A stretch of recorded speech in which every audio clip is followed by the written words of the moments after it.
सभी भी नमो नमः। कक्षा में उपस्थित सभी सदस्यों का आदर सहित अभिवादन एवं स्वागत भी। सभी सदस्य अपने अपने इष्ट देव का ध्यान करें। माता गायत्री के मंत्रों का एक बार उच्चारण अवश्य कर ले। साथ ही अपने प्रेरणा के स्रोत एवं अपने गुरुजनों को अंतर्मन से अभिवादन कर ले। हम लोगों के द्वारा प्रतिदिन नियमित रूप से कुंडली फलादेश पर आधारित कक्षा आयोजित की जाती है। अभी जो विषय वस्तु इस महीने में चल रहा है, यह विषय वस्तु है कि कुंडली का फलादेश कैसे करें। आप लोग हमारी कक्षाओं में बहुत दिनों से भाग ले रहे हैं। अक्सर देखा जाता है कि जब अभ्यास कक्षा आयोजित की जाती है तो आप लोग सभी आदमी अपने विचार नहीं दे पाते हैं। इसलिए यह कुंडली का फलादेश कैसे करें उस पर आधारित कक्षा हो रही है। पिछले 9 कक्षाएं हो चुकी है अभी इस माह में, और भी 2-3 कक्षाएं हुई अभ्यास कक्षा के तौर पे, अन्य प्रकार की कक्षाएं हुई। लेकिन कुंडली फलादेश कैसे करें इस पर 9 कक्षाएं हो चुकी है। आज की यह 10वीं कक्षा है। पिछली जो 9 कक्षाएं हुई थी वह विद्या बुद्धि को आधार मानकर किया गया था। आज से जो हम लोग कक्षा का आयोजन कर रहे हैं, नौकरी एवं व्यवसाय कैसी होगी, 10th भाव को आधार मानकर हम लोग कुंडली का फलादेश कैसे करें, इनके सूत्रों को हम लोग समझेंगे। यहाँ पर ग्रहों की दशाओं की कोई आवश्यकता नहीं है, क्योंकि ये कुंडली का निश्चित रूप से विश्लेषण हम लोग नहीं कर रहे हैं। जब कुंडली का विश्लेषण होता है, अभ्यास होता है, वहां पे ग्रहों की दशाओं की आवश्यकता होती है। परंतु फलादेश के समय यह ग्रहों के जो अवस्था होता है, इसका हम सबों को सदैव ध्यान रखना चाहिए। हम लोग फलादेश करते वक्त ग्रहों के बाल, कुमार, युवा, वृद्ध, मृत, यह जो 5 अवस्थाएं होती है, इसका तो हम लोग उपयोग साधारणतया करते रहते हैं। लेकिन जागरादाती जो 3 अवस्थाएं होती है, जागृत अवस्था, स्वप्न अवस्था, सुषुप्त अवस्था, इसका फलादेश में हम लोग न के बराबर उपयोग करते हैं। इसलिए आने वाले कुछ कक्षाओं में हम लोग बार बार इनका भी जब उपयोग करेंगे तो यह हम लोगों का एक आदत भी हो जाएगा और अभ्यास भी हो जाएगा। हमेशा हम लोग इसका उपयोग करेंगे। यदि कोई कक्षा में नया है और हमारे प्रतिदिन की कक्षा में शामिल होना चाहते हैं तो स्क्रीन पर दिख रहे नंबर पर व्हाट्सएप पर कक्षा में कंटिन्यू हो सकते हैं। तो पिछली कक्षाओं में हम लोगों ने जो कुछ सूत्र पढ़े थे उस पर 1-2 सूत्र पर हम लोग चर्चा कर लेते हैं, फिर आगे की विषय वस्तु पर हम लोग चलेंगे। हम लोगों ने पिछली कक्षा में पढ़ा था कि जब 2 ग्रहों की युति हो, किसका किसका, चौथे एवं पांचवें भाव के स्वामी का किसी भी प्रकार का परस्पर संबंध बन जाए, एक योग यह। दूसरा, 9वें एवं 10वें भाव के स्वामी का किसी भी प्रकार का परस्पर संबंध बन जाए, युति संबंध हो, दृष्टि संबंध हो, बहुत ही अच्छी बात हो जाती है। यदि यह दोनों ही योग जिस कुंडली में बन जाते हैं, वह कुंडली बहुत ही उत्तम हो जाता है। बहुत ही भाग्यवान कहे जाते हैं वैसे व्यक्ति को, अत्यंत श्रेष्ठ फल मिलता है। इस उदाहरण कुंडली में देखा जाए कि चौथे एवं पांचवें भाव, चौथे भाव के स्वामी मंगल देव, पांचवें भाव के स्वामी देवगुरु बृहस्पति, क्या दोनों में संबंध है?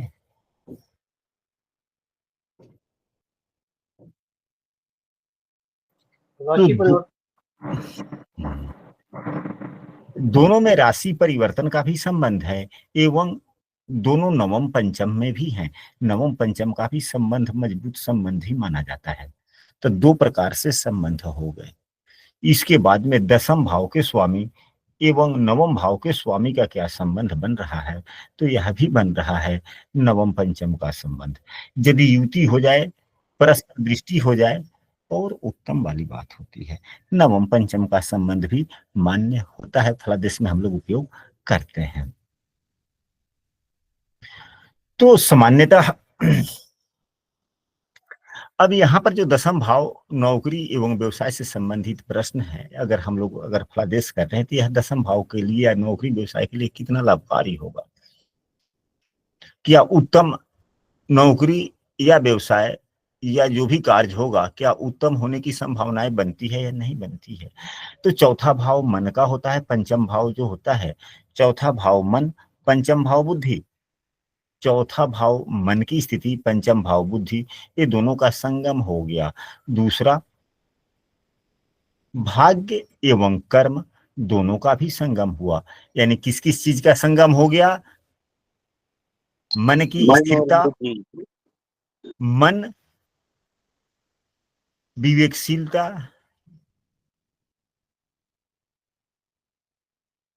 भाग्य। भाग्य ही इसको केवल ना कहें, यह श्रेष्ठ जनों का आशीर्वाद, श्रेष्ठ जनों का आशीर्वाद भी है नवम भाव। और दसम भाव कर्तव्यशीलता, कर्म। तो जिसके यह सभी गुण एक जगह मिल जाए परस्पर, क्योंकि ये तीनों क्या हैं?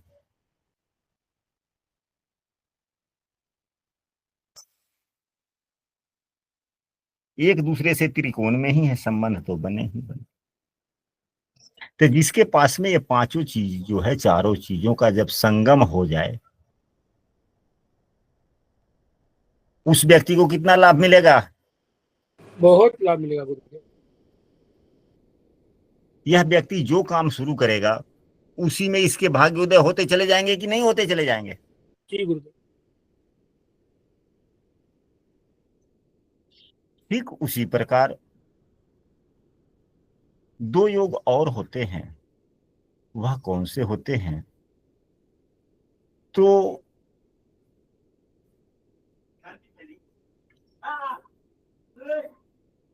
यदि चौथे और पांचवें भाव का संबंध बन रहा हो, यही सूत्र यही है, यदि चौथे एवं पांचम भाव का संबंध बन रहा हो और दसम एवं नवम का भी संबंध बन रहा हो, एवं संबंधित ग्रह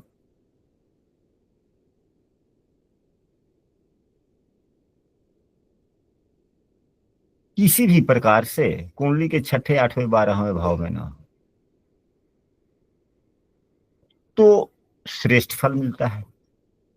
अब यहां मंगल, शुक्र एवं गुरु त्रिकोण में ही है, कुंडली के छठे, आठवें, 12वें भाव में नहीं। यदि ये केंद्र, त्रिकोण, केंद्र, त्रिकोण या लाभ भाव से संबंध बनाकर संबंध बनाते हैं, तो अति उत्तम, उत्तम यह तो हो गया श्रेष्ठ, यानी वह यह उत्तम हो गया, यानी कि उससे थोड़ा अच्छा। अगर त्रिकोण में हो, ये सभी ग्रह आपस में त्रिकोण में ही हो, तो या ये सभी ग्रह केवल केंद्र में ही हो, तो यह सर्वोत्तम फल प्रदाता हो जाता है। तो यहाँ पर जो यह मंगल, शुक्र एवं गुरु जो चौथे भाव के स्वामी, पांचवें भाव के स्वामी, नवम भाव के स्वामी एवं दसम भाव के स्वामी जो यह तीन ग्रह बन रहे हैं, यह केवल त्रिकोण में ही है। त्रिकोण में ग्रह जो होते हैं वह एक दूसरे को प्रभावित करते हैं, या केंद्र में जो आपस में केंद्र में होते हैं वह भी ग्रह एक दूसरे को प्रभावित करते हैं। करते हैं कि नहीं करते हैं? ऐसा हम लोगों ने पूर्व में पढ़ा है कि नहीं पढ़ा है? पढ़ा है गुरुदेव। पढ़ा है।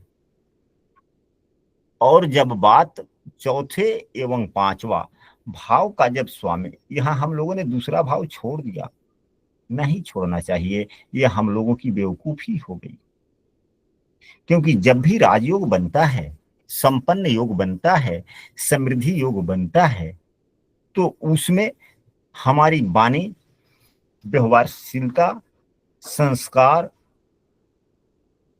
एवं मजबूत धन की स्थिति आवश्यक हो जाता है। धन भले ही ना हो, लेकिन वाणी से धनी, संस्कार से धनी, स्वजनों से धनी।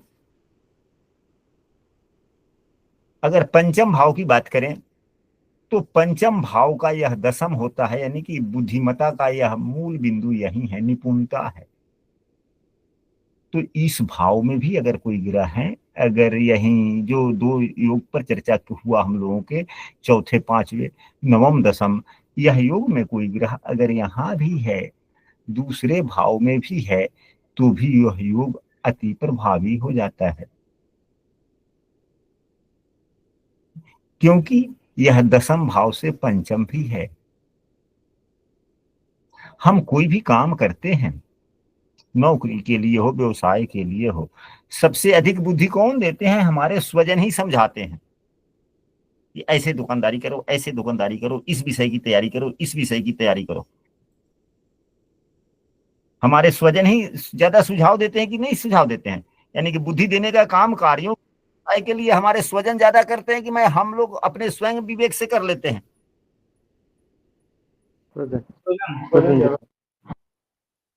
स्वजन। तो स्वजन का भाव दूसरा है, यानी कि दशम भाव के लिए बुद्धि प्रदाता भाव हो गया वो।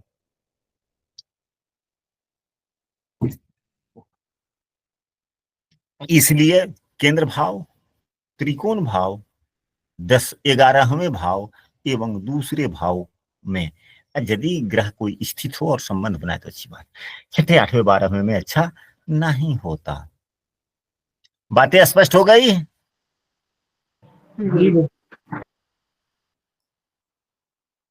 अब इसके बाद में इस जातक के लिए तो नौकरी व्यवसाय जो भी करे उत्तम हो गया इसके लिए। अब इसके बाद में अन्य सूत्र पर हम लोग चलते हैं, जरा सा कुंडली साफ कर लें।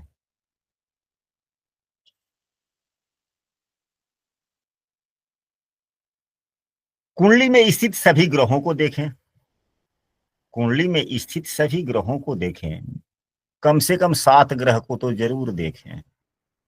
सूर्य को देखें कि सूर्य की स्थिति कैसी है, तो सूर्य अपने मित्र की राशि में है। सूर्य बुध को सम मानता है, मानने के लिए सम है, लेकिन ये अगल बगल में ही हमेशा होते हैं। यदि सूर्य बुध की युति न हो तो ये हमेशा तत्व मित्र में ही होते हैं। तो यहाँ सूर्य के बगल में बुधदेव हैं और बुधदेव काफी मजबूत स्थिति में है, अपने मित्र के साथ में है, इसलिए बुधदेव मजबूत हो गए।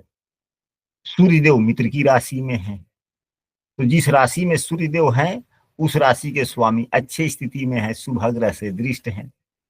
देवगुरु बृहस्पति शुभग्रह ही है, शुभग्रह से दृष्ट हो गए, एवं शनि के मित्र भी हैं। शनि उच्च दृष्टि से देख भी रहे हैं बुधदेव को, इसलिए बुधदेव काफी मजबूत हो गए कि नहीं हो गए?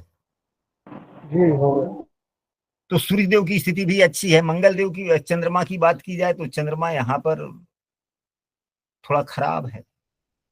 चंद्रमा थोड़ा खराब है क्योंकि नीचाभिलाषी है, लेकिन चंद्रमा जब वैसे तुला राशि में होता है तो चंद्रमा शुक्र की राशि में है, मन थोड़ा आनंद ढूंढता है और तुला राशि आनंद की ही राशि है, इसलिए उतना नुकसानदायक स्थिति। चंद्रमा का नीचाभिलाषी भी उतना खराब फल नहीं देता, हालांकि नीचाभिलाषी तो नीचाभिलाषी है, लेकिन नीचाभिलाषी ग्रह पर अगर किसी शुभग्रह का दृष्टि पड़ जाए तो यह दोष समाप्त हो जाते हैं। चंद्रमा यहाँ पर छीन भी है, जिसे पापी चंद्रमा कहा जा सकता है, परंतु वह नवमेश देवगुरु बृहस्पति के द्वारा, जो स्वयं के बलवान अवस्था में है, उनके द्वारा देखा जा रहा है, क्योंकि देवगुरु बृहस्पति यहाँ पर बकरी हैं और शुभग्रह बकरी ज्यादा शुभ फल देते हैं। तो देवगुरु बृहस्पति के दृष्टि होने के कारण यह चंद्रमा का जो पापत्व गुण है, छीन दोष है, यह भी समाप्त हो गया। तो सूर्य भी अच्छे हो गए, चंद्रमा भी अच्छे हो गए, मंगल देवगुरु बृहस्पति की राशि में मंगल भी अच्छा हो गया। बुध के बारे में चर्चा हुआ है, बुधदेव भी अच्छे हो गए। देवगुरु बृहस्पति की बात किया जाए तो देवगुरु बृहस्पति भी मंगल की राशि में है, यह भी मजबूत हो गए। शुक्रदेव की बात किया जाए तो शुक्रदेव की स्थिति यहाँ पर क्या है? केंद्राधिपत्य दोष भी है शुक्रदेव को। तो हम लोगों ने यह पढ़ा है, इसी कुंडली फलादेश कैसे करें इसी कक्षा में, पिछली कक्षाओं में, हमें याद नहीं कि वह भाग कौन सा था, आज का तो भाग 10 है। हम लोगों ने यह पढ़ा था कि जब भी कोई ग्रह केंद्राधिपत्य दोष से दूषित हो और उस पर त्रिकोण भाव के स्वामी की दृष्टि पड़ जाए या संबंध हो जाए तो केंद्राधिपत्य दोष समाप्त हो जाता है। तो यहाँ पर केंद्राधिपत्य दोष समाप्त हो गया। शुक्रदेव का। शुक्रदेव प्रथम दृष्टिया यह शत्रु राशि में है, लग्नेश के शत्रु भी हैं, लेकिन लग्नेश से तत्कालिक मित्रता हो गई। शुक्रदेव नवमांश कुंडली में अपने मित्र की राशि में है। शुक्रदेव को देखा जाए डी10 कुंडली में शुक्रदेव लग्न में ही है और अपने तुला राशि के हैं। मालव्य योग बना दिए, ये क्या बना दिए? मालव्य योग। मालव्य योग। यानी कि डी10 कुंडली में यह पंच महापुरुष योग में एक योग यह भी बन गया। तो हम लोगों ने पूर्व की कक्षाओं में पढ़ा है कि यदि किसी वर कुंडली में अगर कोई अच्छे योग बन रहे हैं तो वह उसका फल वर कुंडली जिस प्रश्न से संबंधित होता है उसी प्रश्न के क्षेत्र में वह योग प्रभावी हो जाता है। अभी हम लोगों ने जो पूर्व में जो चौथे पांचवें भाव के स्वामी, नवम दसम भाव के स्वामी से संबंधित योग पढ़े थे, तो उसमें यह पाया था हम लोगों ने कि नौकरी और व्यवसाय इस जातक के उत्तम मिलने वाले हैं। अब कितना उत्तम, तो शुक्रदेव से स्पष्ट हो गया कि शुक्रदेव नौकरी एवं व्यवसाय के लिए शुक्रदेव अच्छे फल दाता है या बुरे फल दाता? अति उत्तम फलदाता। अच्छे फलदाता हो गए। तो शुक्रदेव भी ठीक। शनि की बात की जाए तो शनि यहाँ पर नीच के हैं, लेकिन बकरी हैं तो बकरी शनि नीच के, जो अगर शनि नीच के हैं और बकरी अवस्था में है तो उच्च के जैसे हो गए। नवमांश में भी शनिदेव उच्च के हैं, तो शनिदेव अच्छे हुए या बुरे हो गए? अच्छे हुए जी। तो यहाँ पर तो 7 ग्रह में सातों ग्रह उतना तो कोई खराब दिखा नहीं ना सामान्यतः, या कोई ग्रह खराब दिखे? कोई ग्रह नवमांश में नीच का भी है क्या? तो नहीं है। चंद्रमा को देखे नवमांश में तो देवगुरु बृहस्पति की राशि में है, जिस राशि में है वह लग्न कुंडली में पंचम भाव में है। शनि देव उच्च राशि में हो गए, जिस राशि में है वह कुंडली के तीसरे भाव में है। बुध देव 11 नंबर की राशि में है, जो इनका मित्र की राशि है, और 11 नंबर की राशि केंद्र में ही है। मंगल देव 1 नंबर की राशि में है, नवमांश कुंडली में जो इनका मूल त्रिकोण राशि है, और 1 नंबर की राशि नवम भाव में है। शुक्र एवं गुरु मिथुन राशि में है, वह मिथुन राशि 11वें भाव में, लाभ भाव में। यह भी उतना खराब नहीं है। 11वें भाव थोड़ा खराब हो जाता है, लेकिन 11वें भाव के राशि के स्वामी बुरे फल देते हैं। हालांकि बुध देव बुरे फल दाता होगा यहाँ पर, तो बुरे फलदाता बुध देव हैं, लेकिन देवगुरु बृहस्पति से दृष्ट होने के कारण यह बुरा योग खराब हो गया। पंचमे से दृष्ट होने के कारण यह एकादशेष की जो दोष लगा, बुरे फल देना, मित्र की राशि में बैठ गया, थोड़ा अच्छा हो गया। देवगुरु बृहस्पति से दृष्ट हो गया तो भी थोड़ा अच्छा हो गया। यानी कि उतना नुकसानदायक स्थितियां तो नहीं हुई ना। जो ग्रह बुरा फल देने वाला हो, यदि उसको कोई शुभ ग्रह देखता है तो बुरे फलों की कमी करता है या ज्यों का त्यों छोड़ देता है? कमी करता है। कमी कर देता है। तो जिस व्यक्ति की कुंडली में अधिकांशतः ग्रह अच्छे स्थिति में हो, वह व्यक्ति बहुत ही ऊंचे स्थानों पर जाता है, लेकिन साथ में एक भी शुभ ग्रह 6ठे 8वें 12वें भाव में न हो। इस सूत्र के लिए यह भी एक है, 2 स्टेंजा में है। ये एक सामान्य सूत्र तो एक वाक्य का होता है, और विशेष सूत्र में कई कंडीशन होते हैं। यानी कि अधिकांश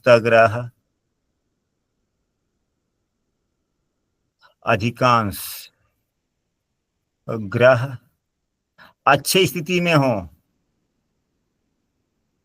अच्छे स्थिति के, और 6, 8, 12 में एक भी शुभ ग्रह न हो, एक भी शुभ ग्रह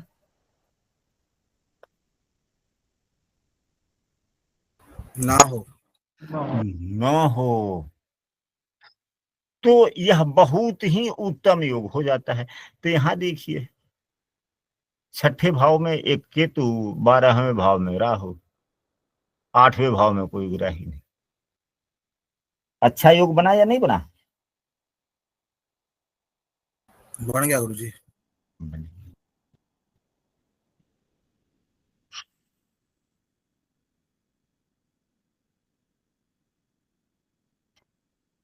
जिस व्यक्ति के कुंडली में,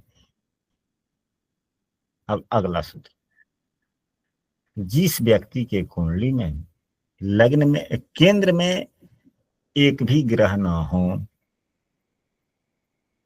एक भी ग्रह ना हो,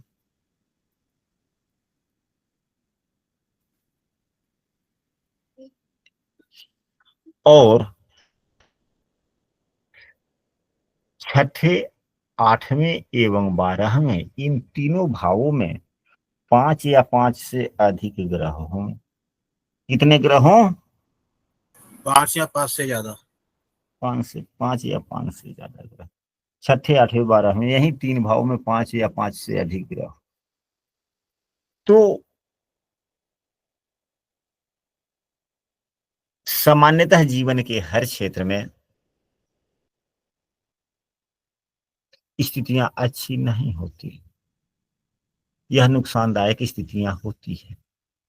हालांकि यह सूत्र दशम भाव से भी संबंध रखता है कि उसके कार्य बार बार नुकसान होते हैं। कार्य कोई भी शुरू करता है, कार्य में लाभ नहीं मिलता, बार बार कार्य बदलने पड़ते हैं और किसी भी कार्य में मन मिलता ही नहीं। काम ऐसा व्यक्ति शुरू भी करता है जिसके केंद्र भाव में एक भी ग्रह न हो और 5 या 5 से अधिक ग्रह कुंडली के छठे, 8वें, 12वें भाव में होता है। ऐसा व्यक्ति काम का शुभारंभ भी करता है, उसमें पूंजी भी लग जाते हैं, पूंजी के अनुरूप लाभ नहीं हो पाता, फिर बाद में नुकसान होने लगता है, वह लगाई गई पूंजी भी नुकसान हो जाता है। ऐसी स्थितियां बनती है।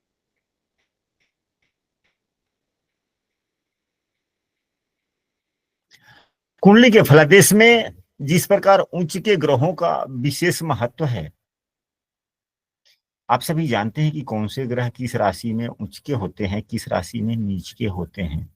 हम पुनः यहां पर लिख दे रहे हैं, आप सबों की पुनरावृत्ति भी हो जाएगी, वैसे आप सबों को याद भी है। तो सूर्यदेव 7 नंबर की राशि में उच्च के होते हैं कि नीच के? नीच के। नीचे गुरुजी। नीच के होते हैं। चंद्रमा 8 नंबर की राशि में नीच का होता है। मंगल 4 नंबर की राशि में नीच के होते हैं। बुधदेव 12 नंबर की राशि में नीच के होते हैं। देवगुरु बृहस्पति 10 नंबर की राशि में नीच के होते हैं। शुक्रदेव 6 नंबर की राशि में नीच के होते हैं। शनिदेव 1 नंबर की राशि में नीच के होते हैं। अब रही बात कि उच्च के किस राशि में कौन से ग्रह उच्च के होते हैं, तो सूर्यदेव 1 नंबर की राशि में उच्च के होते हैं। चंद्रमा 2 नंबर की राशि में उच्च का होता है। मंगल देव 10 नंबर की राशि में उच्च के होते हैं। बुध देव 6 नंबर की राशि में उच्च के होते हैं। देवगुरु बृहस्पति 4 नंबर की राशि में उच्च के होते हैं। शुक्रदेव 12 नंबर की राशि में उच्च के होते हैं। शनिदेव 7 नंबर की राशि में उच्च के होते हैं। तो नीच के ग्रह अच्छे फल नहीं देते। जिस भाव में नीच के ग्रह बैठे हुए हों, उस भाव के फलों का हानि हो जाता है। इस उदाहरण कुंडली में दशम भाव के स्वामी नीच के नहीं हैं, दशम भाव के स्वामी शत्रु राशि में बैठे हुए हैं। तो यह प्रथम दृष्टया कार्य अच्छे तो नहीं होंगे, कार्यों में समस्याएं आएंगी, थोड़ा कठिनता तो होगा। लेकिन अगर यही देखा जाए तो शुक्रदेव नवमांश में अपने बुध की राशि में हो गए, थोड़ी अच्छी स्थिति आई। नौकरी व्यवसाय की जो कुंडली होती है D10, उसमें शुक्रदेव स्वराशि के हो गए और केंद्र में हो गए, इसलिए ठीक ठाक है। आय मतलब नौकरी या व्यवसाय जो भी व्यक्ति करना चाहे उसमें अच्छा लाभ होगा, बड़ी बात है। अब नीच के ग्रह अच्छे फल नहीं देते, बिल्कुल अच्छे फल नहीं, या जिस भाव के स्वामी नीच के हो जाते हैं उस भाव के फलों में भी हानि होती है। यहाँ पर देखा जाए कि शनिदेव नीच के हैं, इस उदाहरण कुंडली में शनिदेव नीच के हैं जो नवम भाव में 1 नंबर की राशि में बैठे हुए हैं। किस भाव से संबंधित नुकसान होगा? तो नौकरी वाले भाव से भी संबंधित नुकसान होगा, क्योंकि ये सप्तम भाव के स्वामी हैं। सप्तम भाव में इनकी मूल त्रिकोण राशि बनी हुई है एवं ये छठे भाव के भी स्वामी हैं। इस भाव के भी फलों में हानि हुई। छठा भाव ड्यूटी का है, कर्तव्यशीलता का है, समय की प्रतिबद्धता का है, बीमारी का भी है। तो यहाँ पर आज की कक्षा में हम लोग नौकरी एवं व्यवसाय से संबंधित चर्चा कर रहे हैं। तो वैसे नौकरी के लिए नौकरी के एबल, नौकरी की योग्यता समझिए कि छठा भाव ही होता है, क्योंकि छठा भाव से हम परीक्षा देते हैं, हम परीक्षा में उत्तीर्ण होते हैं, तब हमें नौकरी मिलती है। यानी कि दसम भाव जो नौकरी का है तो उसका भाग्य का दरवाजा छठा भाव है, तो उसका भी स्वामी हो गए शनिदेव। तो छठे भाव का भी फल खराब हो गया, यानी कि प्रतिस्पर्धा, परीक्षाओं में असफलता मिलना एवं कार्य, व्यवसाय, नौकरी इत्यादि में किसी का सहयोग भी मिलना, ये दोनों खराब हो गए कि नहीं हो गए?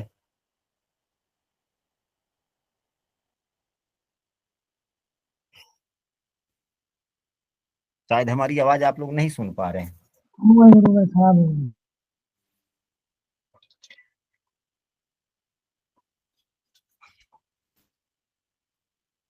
एवं नवम भाव में नीच के ग्रह बैठ गए, भाग्य भी खराब हो गया, धर्म के प्रति आस्था भी खराब हो गया, गुरुजनों की बात न मानना, पिता की सेवा न करना, पिता का आशीर्वाद ना लेना, ये सभी खराब हो गया। यानी कि नवम भाव से पिता का भी विचार किया जाता है, क्योंकि गुरु, पिता भी गुरु के समान ही होता है। ये तीनों भाव खराब हो गए कि नहीं हो गए प्रथम दृष्टिया? जी गुरु, प्रथम दृष्टा हो। प्रथम दृष्टिया हो गया। यानी कि जिस भाव में कोई ग्रह नीच का होता है उस भावों के भी फलों का हानि करता है, एवं वह ग्रह जो नीच का होता है वह जिस भाव का स्वामी होता है उस भाव के भी फलों का हानि करता है। इसलिए यह व्यक्ति के नौकरी में सहयोग, या यदि व्यवसाय ही करता है तो व्यवसाय में सहयोग, परीक्षा देने इत्यादि में हीनता आ गई। परंतु यदि वही नीच के ग्रह का नीच भंग हो जाता है तो उच्च के ग्रहों से भी ज्यादा फल दे देता है।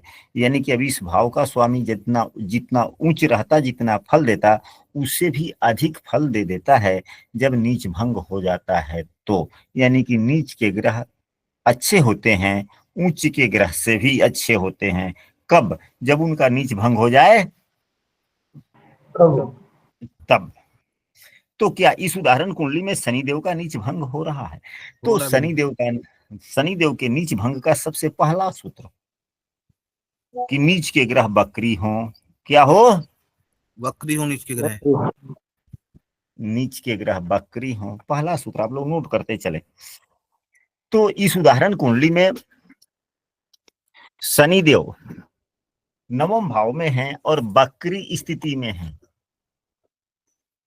इसलिए भाग्य भी काफी दूना मजबूत हो गया। नौकरी, व्यवसाय इत्यादि में मिलने वाली मित्रों का या स्वजनों का या जिसका जो जीवन में साथ देने वाला उसका भी सहयोग, क्योंकि दसम से दसम। ऐसा भी कहा जा सकता है कि यदि यह जातक का शादी हो गया है तो इसके कार्य, इसके व्यवसाय में इसकी पत्नी भी साथ देने वाली है। दे सकती है कि नहीं दे सकती? जी दे सकती है। क्योंकि दसम से दसम हो गया और मजबूत स्थिति में नीच भंग हो रहा है, तो नीच भंग हुआ तो राजयोग दे दिया ना जी। तो राजयोग का मतलब है संपन्नता। संपन्नता कहाँ से आएगा? पैसे से आएगा। और यह किस भाव के स्वामी है? तो सातवें भाव के स्वामी है। सातवां भाव जीवन साथी का। यदि पुरुष की कुंडली है तो उसकी पत्नी, या यदि महिला की कुंडली है तो उसके पति। छठा भाव परीक्षा वगैरह का है, नीच भंग हो गया, परीक्षा में खूब कट्टरता से मन लगेगा, एक परीक्षा समाप्त हुआ नहीं तब तक दूसरी परीक्षा की तैयारी करना शुरू, निडर होकर के, तभी तो नीच भंग का राज होगा। तो यह पहला सूत्र है कि यदि ग्रह जो ग्रह नीच का है, अगर वह ग्रह बकरी है तो नीच भंग हो जाता है। दूसरा सबसे प्रमुख सूत्र यह है कि जो ग्रह नीच का है वह नवमांश कुंडली में उच्च का हो जाए। तो यहाँ पर देखा जाए शनि देव उच्च के हो गए कि नहीं हो गए नवमांश कुंडली में? हो गए। हो गए, तो यह भी फल मिला है। इसके अलावा शनिदेव अंशात्मक मान के अनुसार वृद्धावस्था में है, विषम राशि में है, वृद्धावस्था में है। वृद्धावस्था के ग्रह कैसे फल देते हैं? काफी सोच विचार कर काम कर, एक्शन कम लेंगे लेकिन जितना ही स्टेटमेंट पर एक्शन लेंगे ठोक बजा कर लेंगे, समस्याएं नहीं आएंगी कार्य करने में, ऐसी स्थितियां होती हैं। और भी नीच भंग के कई सूत्र होते हैं, नीच भंग के कई प्रारूप भी हैं, हम सबों को उसके बारे में भी समझना चाहिए। नीच का ग्रह, नीच का ग्रह जो भी है, जिस राशि में नीच का है, अब यहां पर आप लोग जिस हिसाब से देखें, नीच का ग्रह जिस राशि में नीच का है उसका स्वामी लग्न या चंद्रमा से केंद्र में होता है तो नीच भंग हो जाता है। क्या होता है? नीच भंग होता है। अब इस सूत्र को कैसे अप्लाई करेंगे? तो यहाँ पर शनि देव जो बैठे हुए हैं यह मंगल की राशि में है, मंगल देव को देख लेंगे कि कहाँ है। तो मंगल देव यहाँ पर है, तो मंगल को देखेंगे कि क्या लग्न से केंद्र में है तो नहीं है, चंद्रमा से केंद्र में है तो नहीं है। यह सूत्र नहीं लगा। ये कोई जरूरी नहीं है कि सभी सूत्र लगे हैं, कई सूत्र होते हैं, कोई भी एक दो सूत्र लग गया नीच भंग हो गया।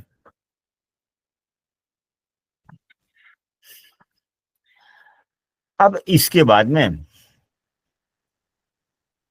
एक सूत्र और है कि जिस राशि में कोई ग्रह नीच का है उस राशि में उच्च का होने वाला ग्रह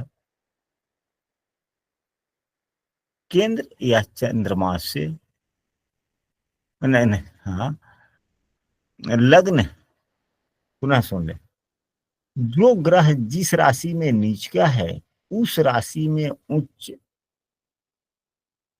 होने वाला, उस राशि का उच्चाधिपति, उस राशि का उच्चाधिपति। अब देखा जाए सूत्र है कि जिस राशि में ग्रह नीच का है उस राशि का उच्चाधिपति, तो उस राशि का उच्चाधिपति का मतलब क्या हुआ? उस राशि में जो उच्च का ग्रह होने वाला है वह, या उस राशि का स्वामी जिस राशि में उच्च का होता है वह। यहाँ पर दो बातें आ जाती हैं।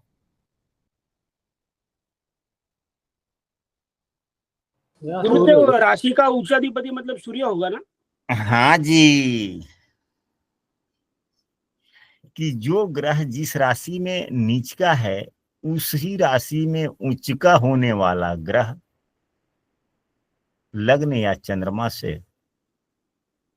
केंद्र में हो तो नीच भंग हो जाता है। तो यह भी सूत्र यहाँ पर नहीं लगे क्योंकि इस राशि में सूर्यदेव उच्च के होते हैं, सूर्यदेव लग्न से भी केंद्र में नहीं है, चंद्रमा से भी केंद्र में नहीं है।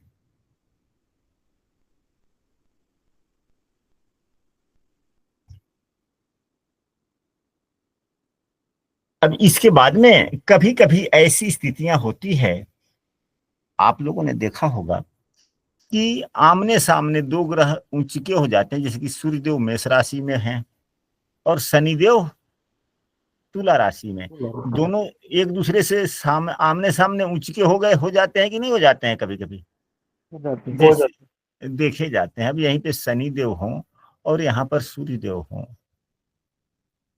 तो दोनों एक दूसरे के उच्च राशि में हो गए।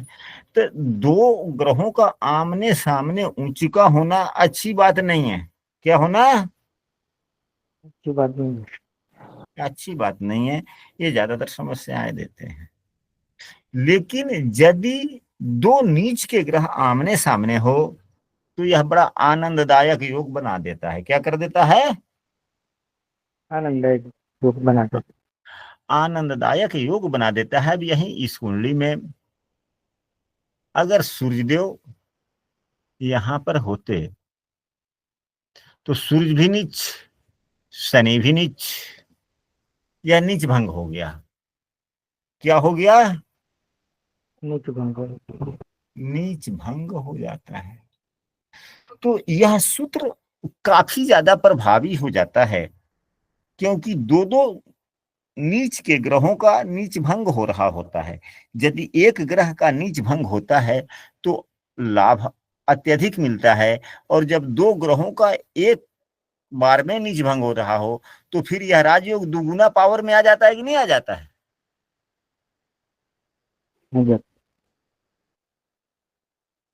क्योंकि ये तो नीच भंग भी हुए।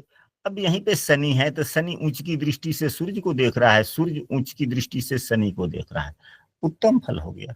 अगर यहाँ सूर्य उच्च के रहते तो शनि को नीच की दृष्टि, और शनि उच्च का रहता तो सूर्य को नीच की दृष्टि, तो यह नुकसानदायक हो जाता है।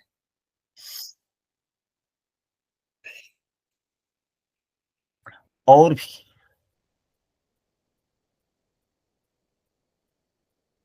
नौमांस से भी नीच का भंग होता है। हालांकि नीच भंग के कई सूत्र हैं, पूर्व की कक्षाओं में आप लोगों ने नीच भंग के कई सूत्र पढ़े होंगे।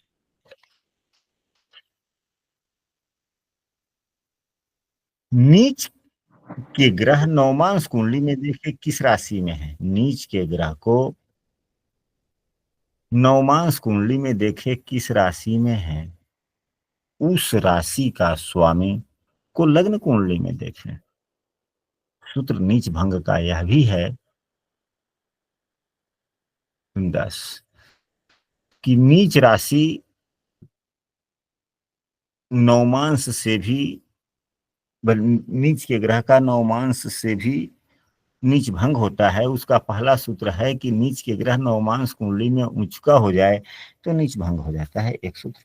दूसरा सूत्र यह है कि नीच का ग्रह नवमांश कुंडली में जिस राशि में बैठा है, अगर यहीं पे शनिदेव 2 नंबर की राशि में बैठे होते तो स्वामी शुक्रदेव हो गए। तो नवमांश में उच्च के नहीं हुए तो नीच भंग तो नहीं होगा ना।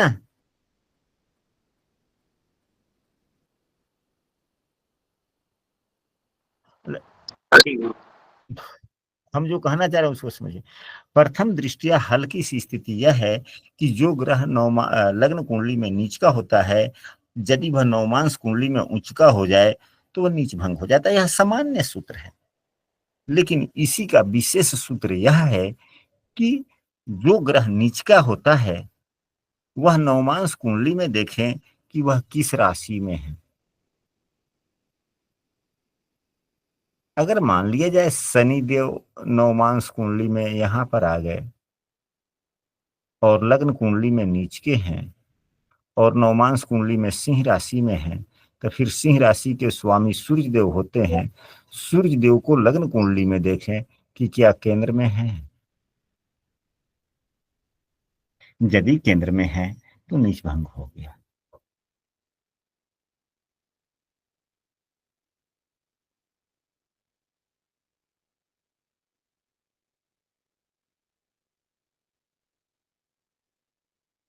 स्पष्ट हुआ?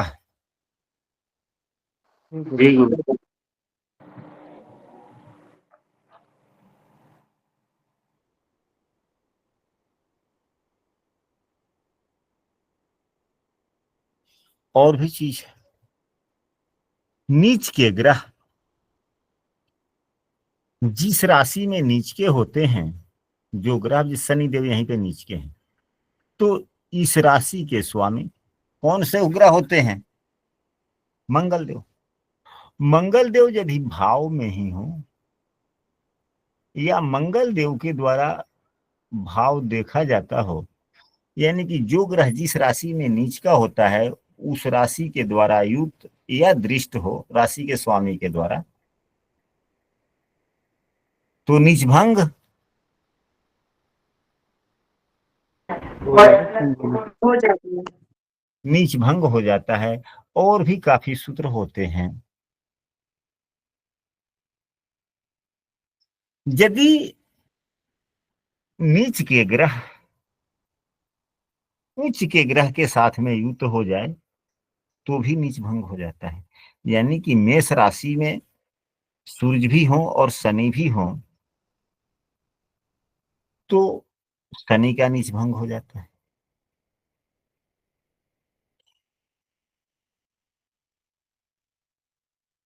सूत्र तो इतने बनते हैं कि व्यक्ति याद करता रहता है, लेकिन फिर भी बोलते वक्त ध्यान से उतर जाता है। एक आध कक्षा हो सप्ताह में, तब तो फिर आदमी उसके लिए शेड्यूल बनाए, नोट्स बनाए कि यह बातें बोलना है। और जहां पे प्रतिदिन क्लास होती हो, क्या प्रतिदिन की कक्षा के लिए नोट बना पाना 1 घंटे के स्पीच के लिए क्या संभव है? पूरी बातें नहीं गुरुदेव। संभव नहीं।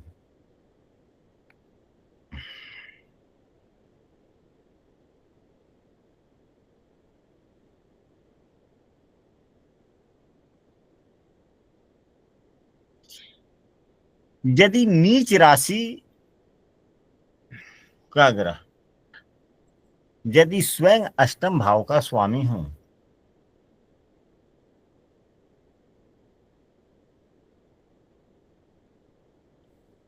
तो नीच भंग हो जाता है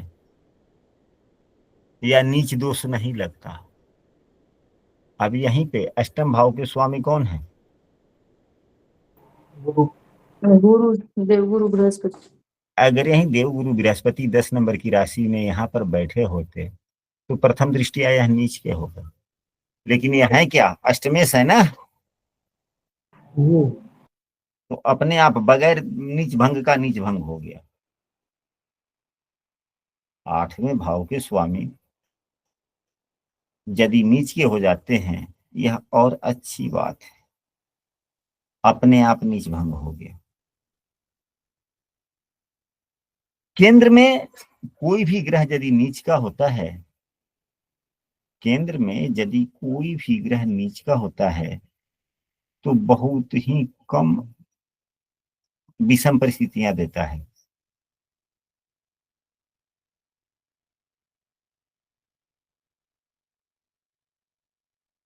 चाहे चंद्रमा से केंद्र में हो नीच का ग्रह या लग्न से केंद्र में हो, तो भी यह कम नुकसानदायक स्थितियां को देता है। जैसे नहीं, दशम भाव में शनि नीच का हो तो खराबा नहीं देगा। उतना गलत फल नहीं देता है। अन्य भावों की अपेक्षाकृत दशम भाव में कम बुरे फल देता है। लेकिन हाँ, नीच के ग्रह बीमारियां देते हैं। क्या देते हैं? बीमारी। तो दशम भाव में बीमारी पैदा करेंगे नीच के ग्रह होंगे। वह बीमारी क्या है? आज के जमाने में बहुत से व्यक्ति केवल स्वास्थ्य हानि को ही बीमारी मानते हैं, परंतु यह वास्तविकता नहीं है। वास्तविकता यह भी है कि दशम भाव मुख्यतः हमारे कर्तव्य एवं आचरण का भी है। क्या है? कर्तव्य एवं आचरण का भी है। तो इस कर्तव्य एवं आचरण रूपी शरीर में बीमारियां हो जाना यह भी हो सकता है। यानी कि हमारा जो वास्तविक कर्तव्य है उस कर्तव्य से थोड़ा अलग लीक हटकर हम काम करेंगे। जिस प्रकार का हमारा लग्न लग्नेश है उस प्रकार से हम कार्य का संपादन नहीं कर पाएंगे, आचरण व्यवहार मेरा नहीं होगा। यदि दशम भाव में कोई नीच के ग्रह है तो उसमें थोड़ी कमी देखने को पाई जाएगी, आचरण में भी एवं कर्तव्यशीलता में भी। लेकिन आय ठीक ठाक होगा, आय उतना ज्यादा प्रभावित नहीं होगा। नीच के ग्रह हो गए तो थोड़े दूसरे कायदे से पैसे आएंगे, व्यक्ति कमाना तो चाहेगा ही। वह किस कायदे से कमाएगा? तो जो ग्रह नीच का है तो नीच के गुण धर्मों को लपेट कर वह ग्रह जिस गुण धर्म का है उस गुण धर्म के आधार से काम करेगा व्यक्ति। गुरुजी बात- अगर गुरुजी बोला अगर D9 में कोई ग्रह नीच का हो जाए,